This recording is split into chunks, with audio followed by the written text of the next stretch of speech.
हो सके तो आप अपने मोबाइल को ब्लैक एंड वाइट या ग्रे स्केल मोड में रखिए। नए iOS और एंड्रॉयड के अंदर ये फीचर है कि आप अपने मोबाइल के अंदर कलर्स डिसेबल कर सकते हैं। तो ऐसा होता है कि कलर्स जो होते हैं वो एडिशनल पावर रखते हैं अपनी आई कैचिंग के लिए और ज़्यादा एंगेज रखने के लिए। लेकिन आप एक बार कलर्स को ऑफ कर दें तो आपका फोकस स्टडी एंड कंटेंट पे ज़्यादा रहता है, उसके विजुअल्स पे उतना ज़्यादा नहीं रहता। तो आपका उनके साथ में अटैचमेंट एंगेजमेंट जो होता है उतना कम हो जाता है। So whatever sacrifices you are making, it is for a purpose, and that purpose will be fulfilled 1 to 2 years from now.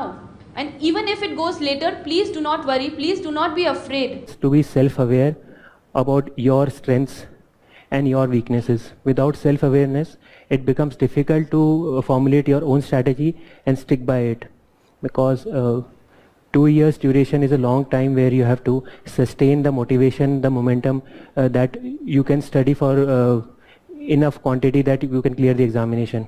You can turn the luck to your side. You can make it positive to yourself if you work hard. In this third attempt, let me tell you that there were so many times when I felt that something is going wrong, and suddenly some magic happened. The concept is that whenever you will face difficulties, and everybody will face, but if you are sure that you have worked enough and you have given your 100%, even God and luck will come to your side. What all positives, जो मेरे positives है negatives है उसको एक मतलब analyse किया मैंने, कहा कमी है, कहा क्या पॉजिटिव है और पॉजिटिव्स को कैसे और पॉजिटिव बना और कैसे स्ट्रेंथ कन्वर्ट कर सके। तो ये रहा मेरा actually important. Self analysis is more important after every failure. मतलब हर फेल्यूर के बाद अपने आप को एक मतलब इनसाइटफुल थिंकिंग होना चाहिए, मतलब क्या हुआ मेरे साथ, क्यों मैं फेल हो गई और कैसे इसको मैं ओवरकम कर सकूं। Very important. Why? Because of course you will evaluate yourself. Oh, I studied this much. Now how am I performing? Did I study well? Did I not do well?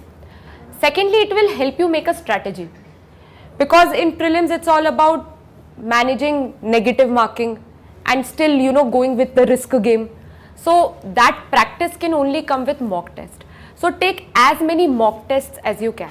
While giving mocks, you should have also an objective to prepare the actual examination strategy which you are going to follow in the exam. Well, I followed a strategy where I discovered that if I attempt around 80 to 84 questions and also do the paper in 3 rounds, then I have the chances to secure more marks, better marks. आप रोज़ सुबह या शाम को अपना time fix कर लीजिए test देने का।